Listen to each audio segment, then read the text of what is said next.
The to's and fro's of geothermal.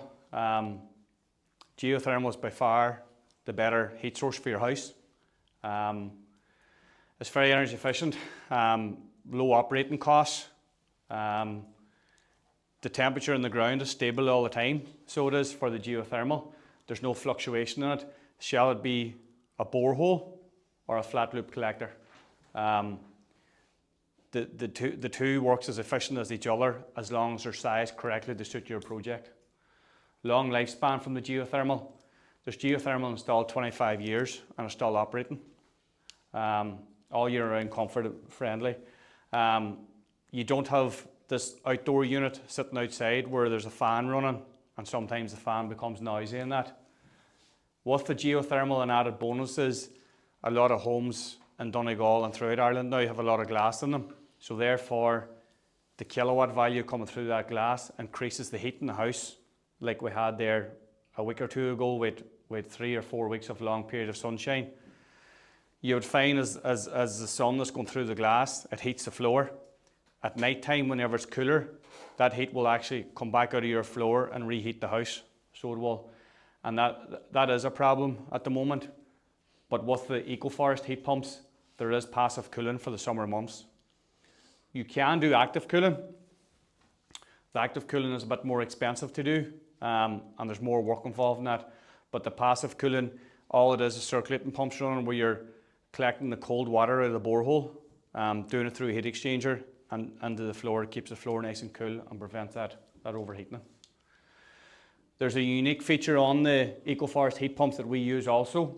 It can heat the hot water to 70 degrees without any electrical elements or backup. And how it does that is in the winter time, whenever your house is making heat, there's a certain element of the gas inside the machine that's wasted.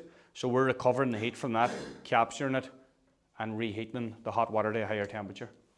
That'll prevent your heat pump from coming on in the summer and the winter time to heat the hot water, where that's one of the biggest costs in the heat pump.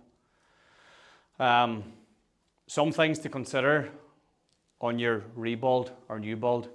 If you're doing the pipes in the garden, we'll call it the flat loop collector, you need to see if your site is suitable.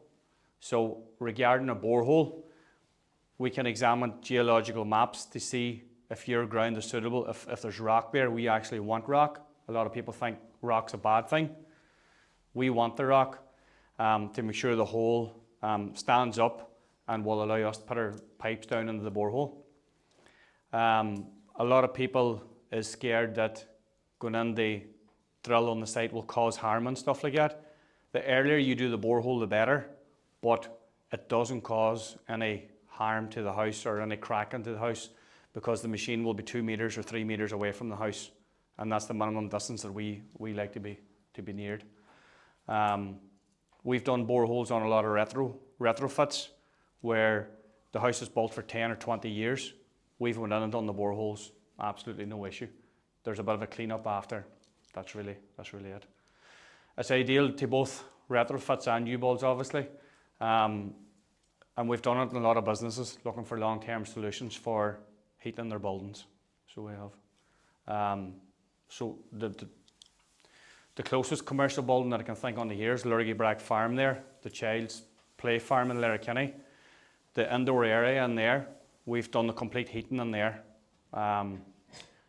And where the toilets is, upstairs in the canteen, and then the big area, that's all heated by underfloor heating. Air to water,